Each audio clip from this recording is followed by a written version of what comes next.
Yes, the girls are showing enough at this point in time. And look at that. Judy kept doing album. Ooh, the album. The album. Yes, so if you want to come to Raiders The barbecue joint, you can come buy this from Tim and see Kathy's booth and see Shannon. The girls are out. The girls are out. Yeah. Here is a part of many of our childhoods. Matt Hill has. That's a cool. Now he doesn't have the tape, but he has the box for Truth or Dare. And he's left it on this table next to Tim's coffee and my beer. That's right. Shannon, you know what to do. Yeah. He isn't even paying attention. SOV director, and also he brought a ton of Draculina, right? Yep. So you having fun so far? Yeah. Okay. So you were involved in Richard Boggs' new book, correct? Yeah. And so did you get to tell your story, your Christmas story? Yeah, it really wasn't a horror story, but it's a story. Gift Wrapped and Gutted is what it's called. One of our lovely waitresses here. So these are the guys from That's the once you give up me, She's the producer. Yes, Tennessee Gothic. Gothic. What are you doing? I don't know, I'm just doing some Here, not here. I'm just kidding. You can. Well, oh my you can God! look there. Because you make misogynistic pieces of trash. We do. That's right, and I love them. Yes. So check out the zenith that they have. Katie's dad is a porter. Just to them.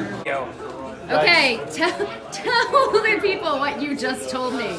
Rebecca Reinhardt is the reason I discovered Tennessee Gothic, and I live here. I read your review on Beyond the Void, All right. and then I reviewed it myself for Tennessee Horror. There we go. See, full circle, kids. That's what word of mouth does for you. There's Donald Farmer. I was coming in here to talk to him, but somebody else started talking to us. We will talk to you in a moment. And this is the Tennessee Horror Podcast. Bunch of awesome guys. These gentlemen. Backstore tour of the booth. This is George and Tripp. They are doing a documentary on the making of Truth or Dare instead of just about Tim. Very nice, Kathy. I need you to let the cleavage roll. Let it roll. Oh my goodness. Perfect. All right, Tim. All right, we're here.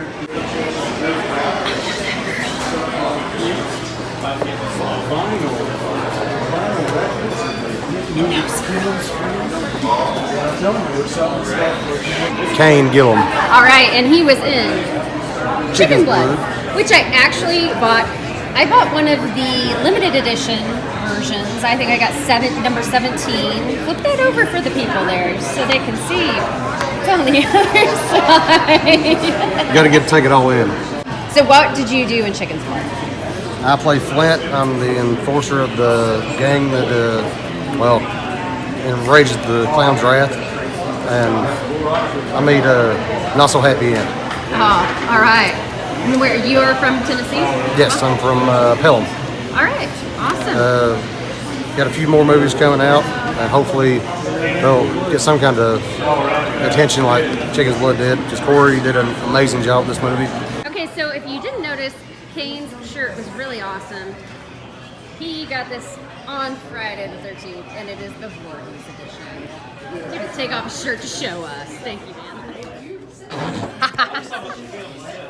Oh man, we gotta hold the table here. Okay. My next movie, which we've already started on, is Bigfoot Exorcist. We've already shot 2 sequences for that, and most of the shooting of that, hard and heavy shooting, will be done in March and April. Is it a spiritual successor to Shark Exorcist? Well, it's a continued adventures of people of the cloth that find it called upon themselves Right. to exorcise weird creatures. Right.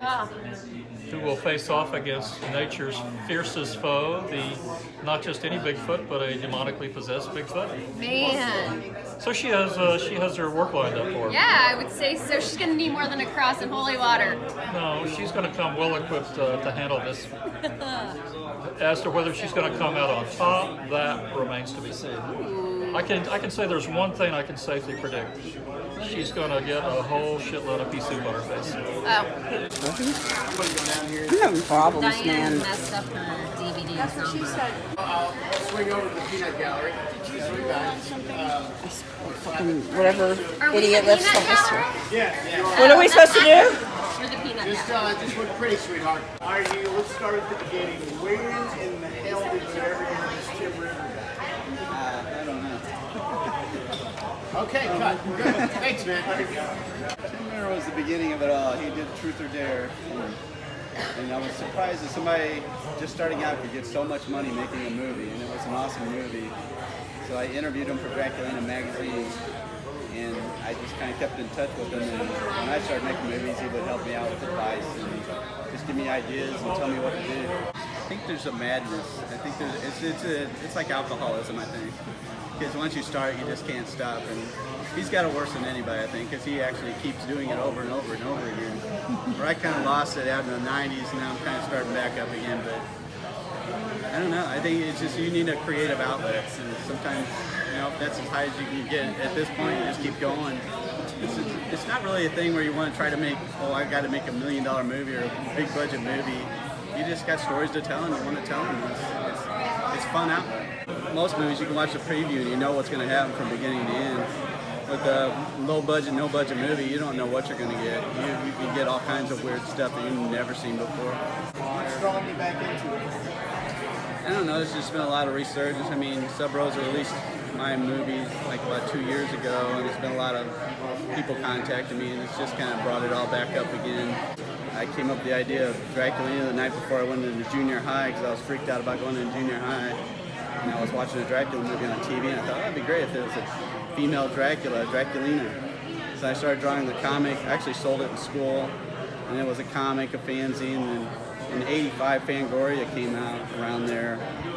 And I decided I was going to take an ad out and make a magazine. And I took an ad out, and it sold pretty well for that, and then it just kind of built from there. And it just kept getting better. First it was a comic, but I was really interested in movies, and eventually the comic just kind of went away, and all I did was concentrate on movies, just B movies and Scream Queens and stuff like that. It's crazy. It's crazy that people still. I mean, I feel I'm pretty lucky that my movies are still remembered. I mean, there were a lot of movies way back then. A lot of them just kind of fell by the wayside. So it's kind of cool that people even remember mine still. So. I think it's still the same way with the drive-in era and all that stuff. I mean, we did the same thing with that. The drive-ins were dead, and we started resurrecting all those movies. So I think it's just the cycle of life.